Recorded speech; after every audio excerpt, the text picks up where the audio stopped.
Three of my medication history is actually my med-free time along the journey, but I feel like that was part of the process. So I'm kind of sticking with the same series of treatments of trying to treat it. But after being on a double dose of Humira and eventually methotrexate had failed me, and like the side effects kind of caught up with me, I tried the med-free route. I parted ways with my GI at the time and decided to just kind of go it on my own. Um, I had also I had also been approached about surgery and had met with a surgeon and pretty much gone through that whole process, other than just making an appointment and doing it. I was trying to talk myself into, do I really want to do it, or I know there are a lot of other things out there to try. Would I rather try them first? And luckily, in that time, we had a family friend, as a dietitian, who got word of my situation and contacted me and told me about some diets that might help me. And the first one I tried was the Specific Carbohydrate Diet, which it's, I mean, just very briefly, if you're watching this video, you're probably familiar with it, have either tried it or are maybe looking for information on it. And just very simply, it's more complex than this, but just very simply, it's kind of based on that, like sugars, dairy, starches, and grains, like those carbohydrates you kind of need to eliminate. And that's, but they're harder to digest. And, I got the book, the Breaking the Vicious Cycle, and looking at it, I felt like a lot of the things I was still doing the grain free and mostly dairy free at the time. So looking at it, it didn't seem that bad to eliminate more things. And my theory way of thinking was like, maybe if I could follow it, 75%, give or take, I would improve that much. And then that would motivate me to go ahead and eliminate the rest of the things that maybe right off the bat, I was just looking at it like, man, I don't know if I'm going to be able to cut that out. I'll have to think of something, long term. And when I started it, pretty much the acute symptoms of like any kind of bloating or like excessive gas and cramps and kind of just the low energy feeling you get sometimes, those went away like almost overnight because I wasn't feeding anything new into that to keep that going. So that was great. And then I don't remember exactly how long it took before I started to see more physical.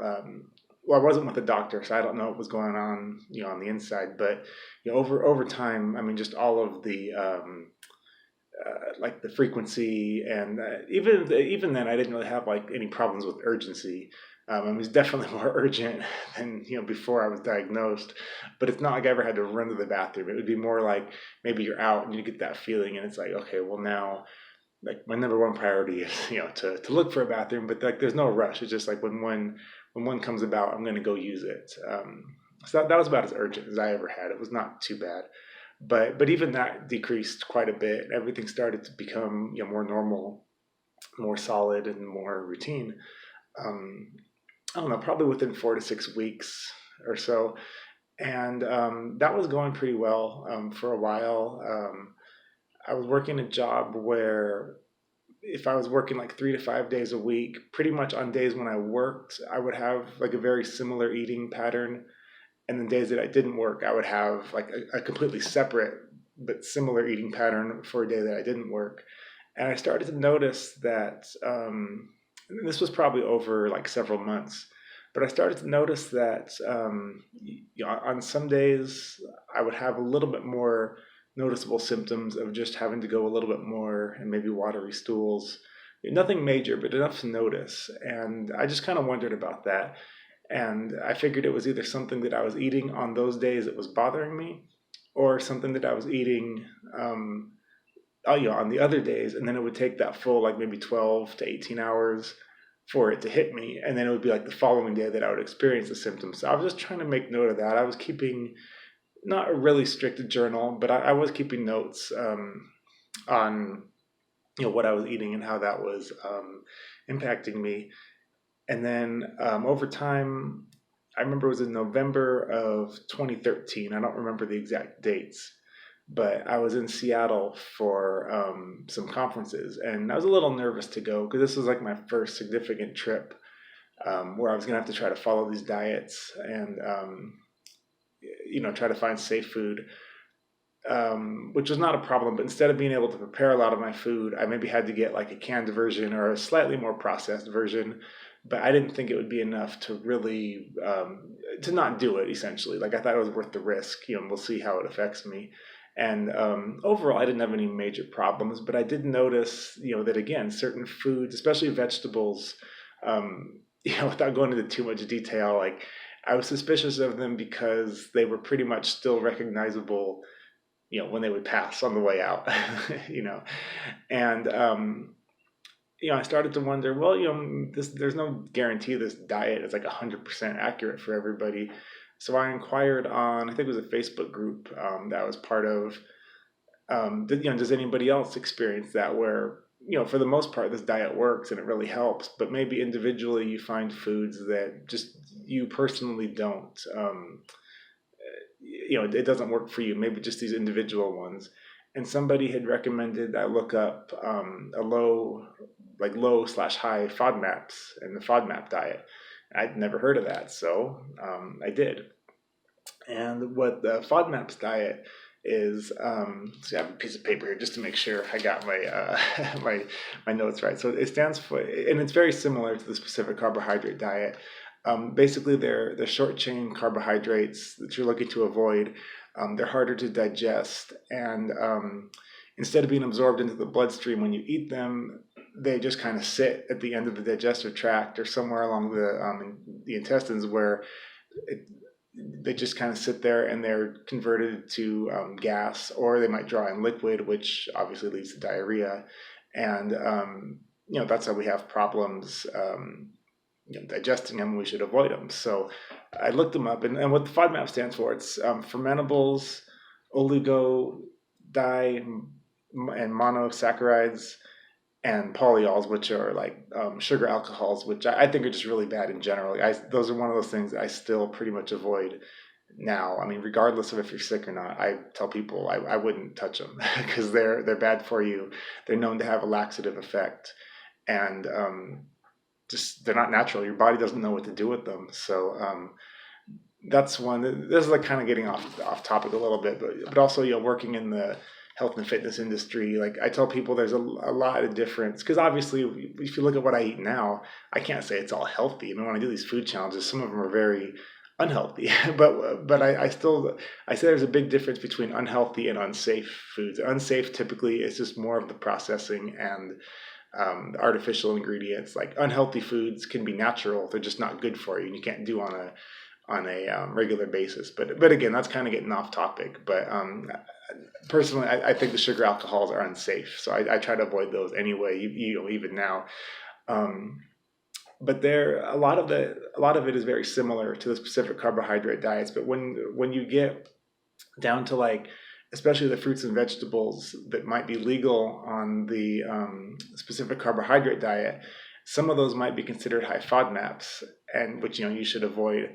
So when I saw that, it was kind of like, oh my God, what am I supposed to eat? Because some of these, again, there are a lot of parallels that are the same. But if you look at individual ones, I'm just like, it feels like there's nothing I can eat anymore. Like, what am I supposed to do? So it took me about a year and a half, but I just started kind of keeping more strict journals and trying to find parallels of like, okay, well maybe like something like mushrooms are considered high FODMAPs, or onions, avocados. Those are 3 foods that I found I could almost tell you down to like within about 5 to 10 grams of, if I ate too many, I would have some kind of symptoms. But as long as I kept it low enough, it would be safe. And virtually every food that I was a little bit suspicious of that seemed to be causing problems was listed as high FODMAPs. So I immediately eliminated those first and slowly started kind of experimenting with them, because the diet also doesn't say that you have to actually eliminate them. It's more of like eliminate or keep them at a minimal point. So what I tried to do is like within each meal, if I was going to eat something that was legal on the specific carbohydrate diet but considered high FODMAPs, I would try not to have more than one high FODMAP thing like at a meal. So like say if I had something like say mushrooms in an omelet in the morning, those are considered high. So the rest of the day I wouldn't have anything else high because it just seemed like they would compound. But maybe just the one within the day wouldn't hurt me. So that was kind of hit or miss. But as long as I kept it kind of low and I was conscious, I never had any major problems with it. So over about a year and a half, I kind of fine-tuned a combination between those two, and that's where I really learned to start cooking for myself. I got extremely strict about only eating foods that I would prepare. I went to great lengths if I would travel or try to go to a sporting event, sometimes sneaking food into restaurants, whatever it may be. Outside of like maybe the most disgusting things you can imagine, I've had to sneak food in like virtually anywhere you can imagine. I've wrapped up foods in foil or even just paper towels and then like a Ziploc bag and thrown them in a hood. Usually I'm tall enough, security is not going to be able to see that there's like some kind of weight in there.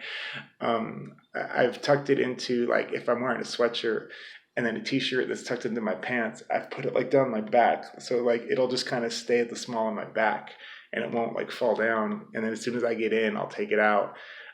I've put stuff in my socks and, just pulled them up, obviously wearing pants. Like most places, like security is not going to check anything. Like a sporting event, that's, that closely. So outside of like something really gross, like putting it in your body, and not in your mouth, in your body, you know what I mean? I've stuck food in places like virtually everywhere, and but I was kind of at the way of thinking like whatever it takes to be healthy and stay on these diets. So it's not easy, but it kept me very healthy.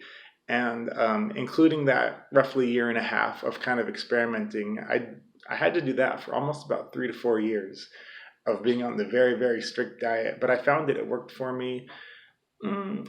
Occasionally I would experience some fatigue, but I also tried to do a lot. So it was hard to tell how much was fatigue and how much is just you're doing a lot, so you're naturally going to be tired. But that worked well for me. I was asymptomatic. Everything was pretty normal.